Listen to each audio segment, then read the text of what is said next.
gala kami ni Ate Sophie kasi maaga siya nagising. Kaya, jogging kami. Siya nakabike, ako naglalakad. Kaya, dahan-dahan. Tingnan mo muna kung may bike, ha? May tricycle. Hintayin mo. Wait lang. O, tingnan mo muna. Baka magdaan na mo to. Wait lang. Dali. Gilid. Yan. Mag-ikot-ikot kami. Ate Zoe. Doon sa dulo. Oo. Ikot-ikot tayo para alam mo mga pupuntahan. Para tayo ha? Wala bang gate? Wala bang naka-ano? Yan, lakad-lakad kami dyan.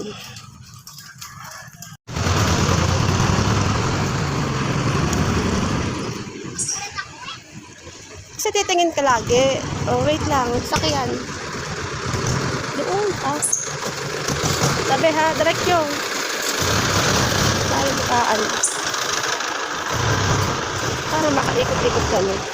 Para kami magchika. Walang magawa. Para makaikot-ikot exercise. Lala. Magandang araw. Exercise lang po. Palakad-lakad. Sarap mag-ikot-ikot habang maaga. Buti maaga siyang gumising si Ate Zoe. Oh, para matuto siya. Kahit nasakit ang kanyang binti. Magkano. Diba? Maganda dito. Lagi para matuto siya lagi. Okay. Buti nga, wala masyadong sasakyan dito. Kasi pag nasa kalsada mismo, hirap. Okay. Kaya dito na lang. Paikot-ikot lang dito. Dito kami dati, halos lahat ata ng gilid dito na tirahan na namin. Wala eh. Ganun talaga ang buhay. Bilis ni Ate Zoe. Iwan na ako ni Ate Zoe. Ako naglalakad siya. Si Ate Zoe ko. Ang bilis. Iwan na ako. Yan. Napagod na. Para exercise. Kasi dati hindi naman ako naikot ang malayo-layo kasi wala akong kasama. Buti si Ate Zoe nagising maaga.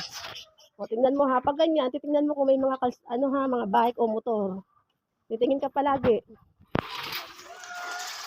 Ay, basta na lang na yan, sa gilid ka lagi. Para makaikot-ikot. Para malaman mo kung paano. Kaya yun. Marami ako naging chismosa dito. Diba? Ano masaya.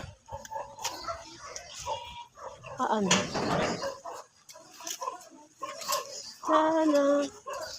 Lakad-lakad. Ano pa ba yung aso dyan, ate? Diyan? Wala. Diyan tayo dadaan. Oh, may aso nga doon. Tingnan natin. May tali naman ata eh. Yung isa kasi hindi. Yung kasahapon. Tingnan natin. Natakot kami. Dali. Halika dito. Tingnan ni Mami. Tingnan nga ni Mami. Ako nga magbabantay. Diyan sa gilid. Andiyan may aso kasi. Sa gitna. Kaya nga sa gitna ka. May aso dyan nakatali. Kaya nga dandahan. Oh. Sa gitna may aso dyan. Para maabutan ka. Kaya wag ka kasi maingay. Oh, dyan sa dito nga. May alaga dyan.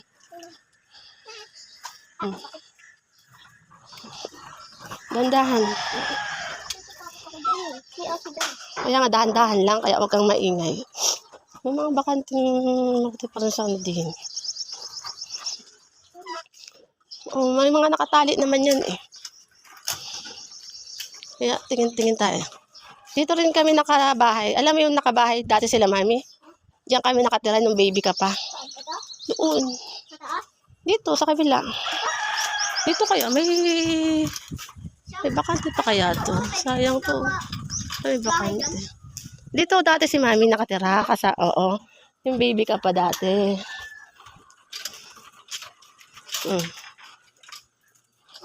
Ayan.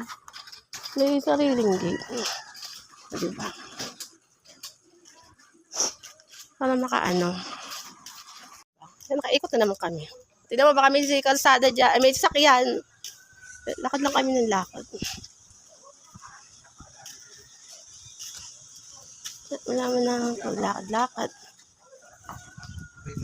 Diba, daming titindang t-shirt dito pang Shopee. Pang Shopee. Diba? Dito naman tayo, ate.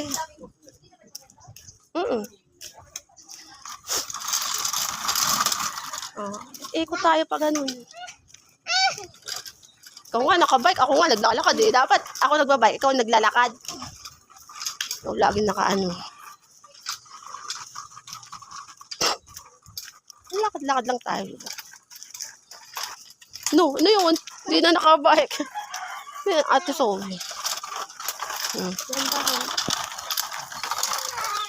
Baka malaglag ka sa kanal.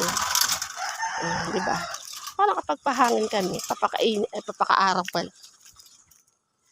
Babalik ulit tayo? Hindi, dito lang. Pagod na nga ako eh. Babalik tayo? Oo, ikot na.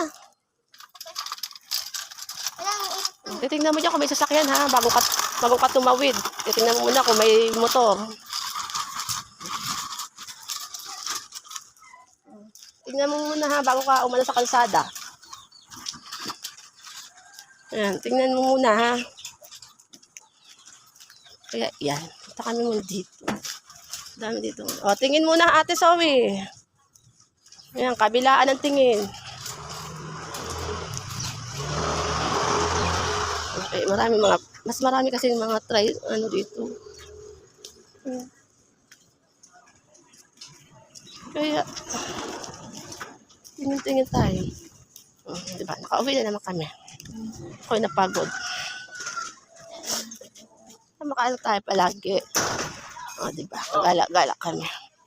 Ano, napagod ka, ate Zoe? Ikaw pa napagod, ako nga naglalakad, ikaw nga nagbabike. Napagod ka. Pagod.